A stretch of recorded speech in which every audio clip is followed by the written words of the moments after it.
کہ زمانے جاہلیت میں بھی اگر باپ کا قاتل بھی اگر مل جاتا حرم میں طواف کرتے ہوئے تو آدمی اس سے بدلہ نہیں لیتا تھا، آنکھیں جھکا لیتا تھا، یہ حرم میں ہے۔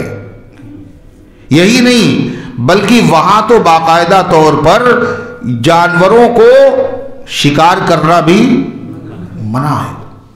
خالی شکار کرنا نہیں منع، بلکہ کسی کو بتانا ادھر گیا ہے یہ بھی منع ہے۔ وہاں درختوں کو کاٹنا بھی منع ہے۔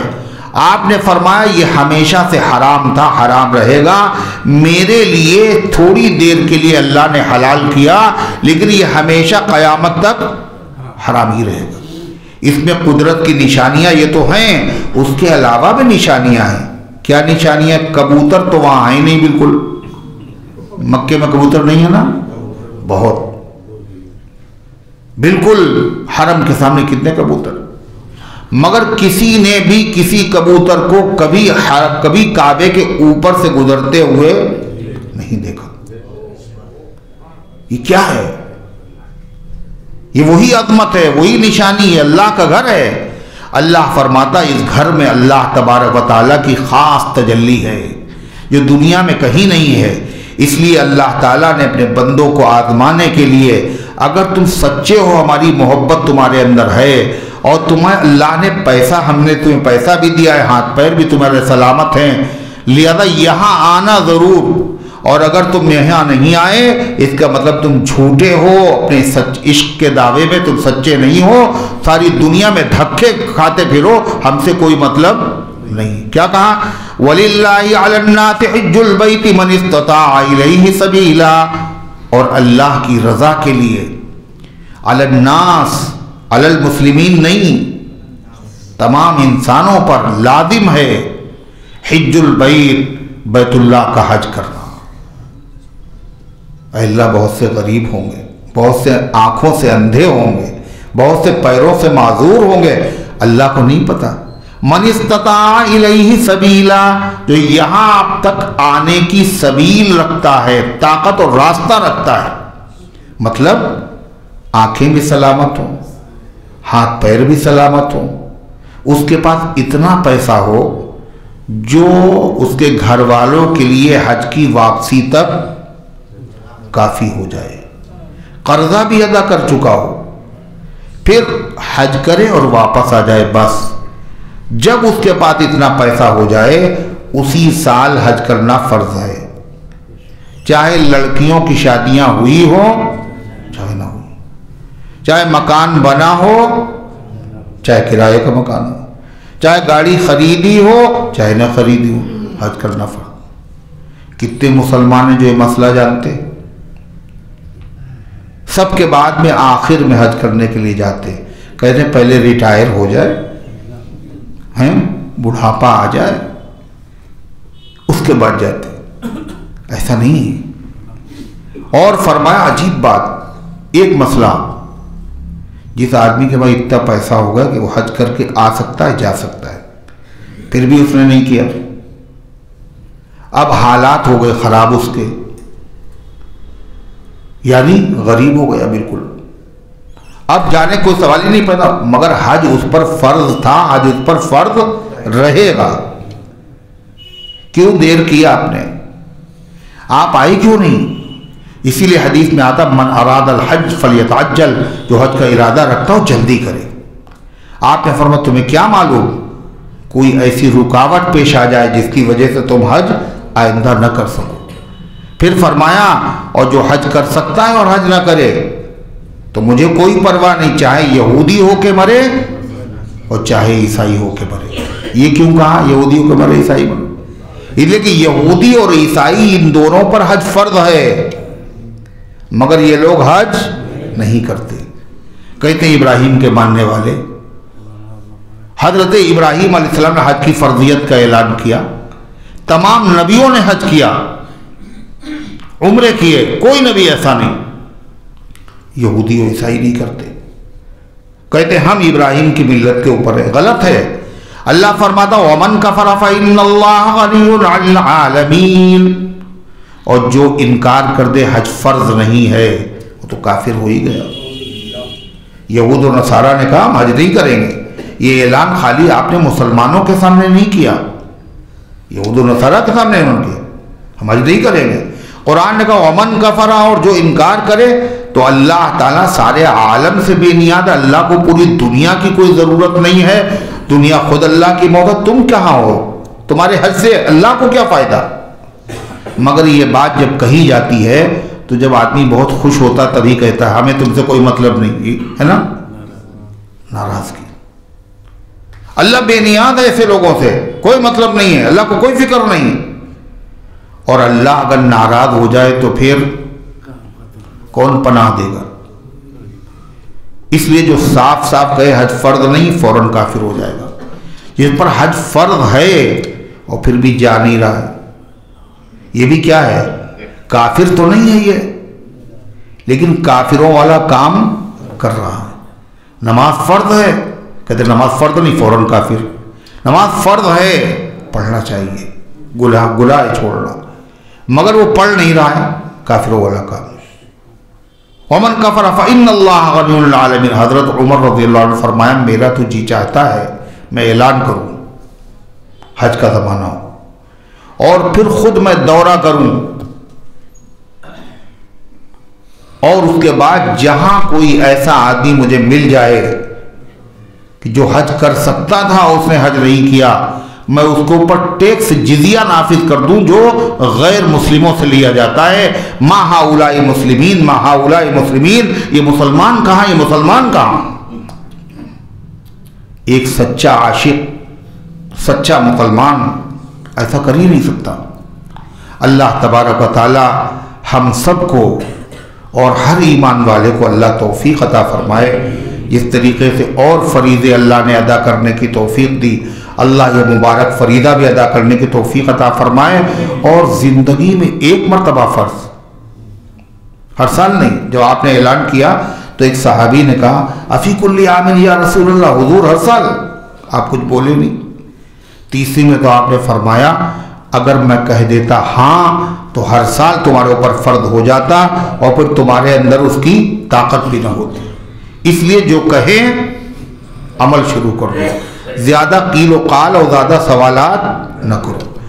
اسی طریقے سے وہ خاتون جس کے ساتھ کوئی محرم نہ ہو، زندگی بھر نہیں ملا محرم، تو حج کرنے نہ جائے، ہاں وصیت کر دے بعد میں میری طرف سے حج کرا دیا جائے۔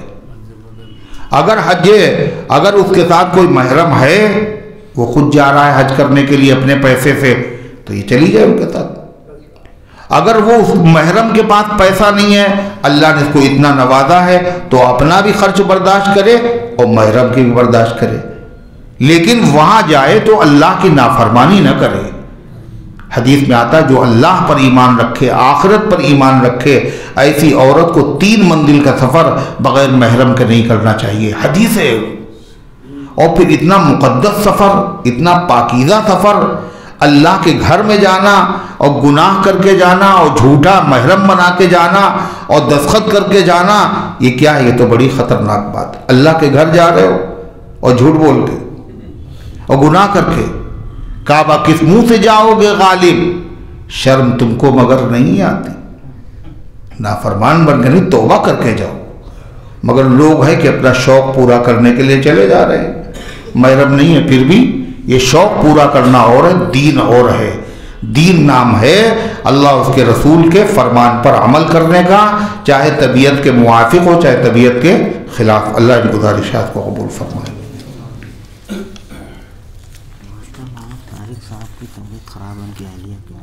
اچھا، ماسٹر محمد طارق صاحب جو مسجد ابو ذر کے متولی ہیں، ان کی طبیعت خراب ہے، اور اسی طرح ان کی اہلیہ کی بھی، اور اسی طرح صبا قریشی اور فاطمہ اور قاری مسعود صاحب کے والد، اور اسی طریقے سے بہت سارے اللہ کے بندے بیمار ہیں، ان سب کو اللہ تعالیٰ شفا عطا فرمائے۔ رضوان کی طبیعت خراب ہے، نسیم، بلال،